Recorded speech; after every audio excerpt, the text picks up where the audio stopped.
কথাকে ক্ষমা করে দিয়ে সারপ্রাইজ দিল কর্তা দাদু। সম্পূর্ণ জানতে দেখতে থাকো। গল্পের শুরুতেই দেখা যায় কথার আসল পরিচয়টা জেনে গিয়েছে।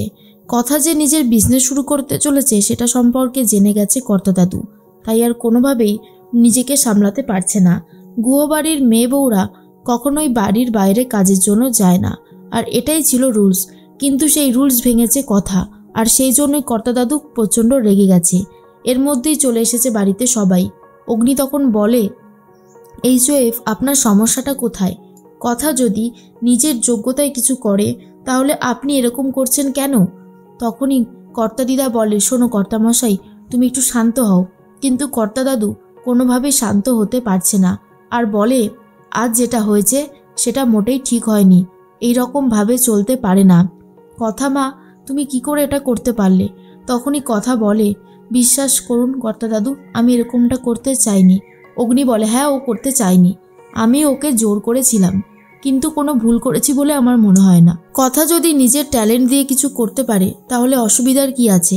এই যে পিসি তো খুব ভালো গান করে, নিজের একটা গানের স্কুল খুলতেই পারত, কিন্তু আপনার জন্য খুলতে পারেনি।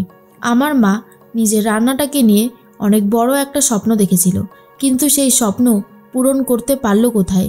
শুনুন এইচওএফ, আপনি যা অন্যায় করেছেন তার কোনো ক্ষমা নেই, কিন্তু আমি আমার স্ত্রীকে এইভাবে নিজের ট্যালেন্ট লুকিয়ে রাখতে দেব না। আমার স্ত্রী অনেক বেশি ট্যালেন্টেড, আর আমি চাই সবাই ওর এই ট্যালেন্টের কথা জানুক।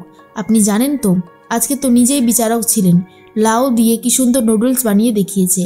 এরপরেও যার এত ট্যালেন্ট আছে তাকে কেন ঘরে বসিয়ে রাখা হবে? কিসের জন্য? আমি এটা কোনোভাবেই বরদাস্ত করতে পারবো না। তখনই সঞ্চিতা বলে, অগ্নি, তুই একটু চুপ কর, এরকম ঝামেলা করিস না। অগ্নি তখন বলে, চুপ করেই তো থেকেছিলাম মা, কিন্তু আমি আর চুপ করে থাকতে পারবো না।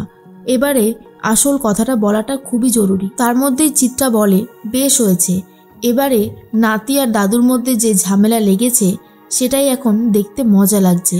তখনই কর্তা দাদু বলে, কথা মার যে ট্যালেন্টটা আছে সেটা আমরা সবাই জানি, কিন্তু সেটা বাইরেই সবসময় দেখাতে হবে কেন? তখন অগ্নি বলে, কেন দেখাবে না? আজ যদি কথার কথা সবাই শোনে, জানে, কথার যদি নিজস্ব কিছু রোজগার হয় তাহলে ক্ষতি কি? আর আপনি কেনই বা এটা হতে দেবেন না? এটা 2025, এখানে মেয়েরা নিজেদেরকে দাঁড় করাতে শিখে গেছে। মেয়েরা আজকে প্লেন চালাচ্ছে, ট্রেন চালাচ্ছে, তো কেন করছে? নিজেদের যোগ্যতা প্রমাণ করবার জন্য, নিজেদের রোজগারের জন্য। তাই আমিও চাই আমার স্ত্রী অন্য কারোর ওপর নির্ভরশীল না হয়ে নিজের ট্যালেন্ট দিয়ে এগিয়ে যাক। আর এসব শোনার পরে কর্তা দাদু তো রেগে যায়। কথা এসে বলে, কর্তা দাদু, আমাকে ক্ষমা করে দিন। কর্তা দাদু বলে, আমার তোমার ওপর রাগ নেই কথা মা, রাগ হচ্ছে আমার এই সব সিস্টেমের ওপর। কেন তুমি এরকমভাবে বাইরে যাচ্ছ? তুমি যা করবার ঘরে থেকে করো। দেখো, তোমার জন্য আমি একটা অফার করছি, তুমি আমাদের কোম্পানিতে যোগ দাও। তোমার মতো ট্যালেন্টেড মানুষের আমার কোম্পানিতে দরকার আছে। কিন্তু অগ্নি এটাতেও আপত্তি জানায় আর বলে, না, আমি চাই কথা নিজস্ব কিছু দিয়ে ট্রাই করুক।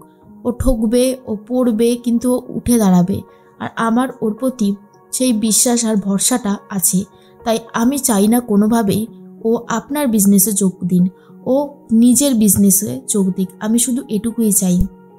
তার মধ্যেই অগ্নি তখন এই কথাগুলো বললে কর্তা দাদু তো খুব রেগে যায়, আর কিছুতেই কথাকে বাইরে যেতে দেবে না বলে ঠিক করে। কিন্তু অগ্নি বলে, আমার স্ত্রী বাইরে যাবে আর সে কিছু একটা করবেও, কারোর আপত্তি আমি এখানে শুনবো না। কর্তা দিদা বলে, শোনো কর্তামশাই, এখন তো যুগ পাল্টেছে, দিনও পাল্টেছে, তুমি একটু ভালো করে ভাবনা চিন্তা করে দেখো। কিন্তু শশীভূষণ কোনোভাবেই চাইছে না কথা বাইরে গিয়ে কাজ করুক। সবাই মিলে বোঝাতে শুরু করেছে কর্তা দাদুকে, বিশেষ করে ছোটকা, কর্তা দিদা, নীলাদ্রি, কিন্তু কর্তা দাদুকে কেউ সামলাতে পারছে না। এরপর কর্তা দাদু ভেতরে চলে যায়। তখন অগ্নি বলে, যাই হয়ে যাক না কেন, তুই কোনোভাবেই পিছিয়ে আসবি না কথা। এখন যখন সব কিছু জেনে গিয়েছে এইচওএফ, তাহলে এখনই উচিত তো সব কিছু শুরু করা। এরপরে এই স্বাধীনতাটা কিন্তু তুই আর পাবি না। কথা বুঝতে পারে কোথাও একটা ভুল হচ্ছে, কিন্তু তবুও নিজের স্বামীর কথাটাই শুনবে বলে ঠিক করে কথা, আর নতুন করে বিজনেস শুরু করবে বলেও ঠিক করেছে।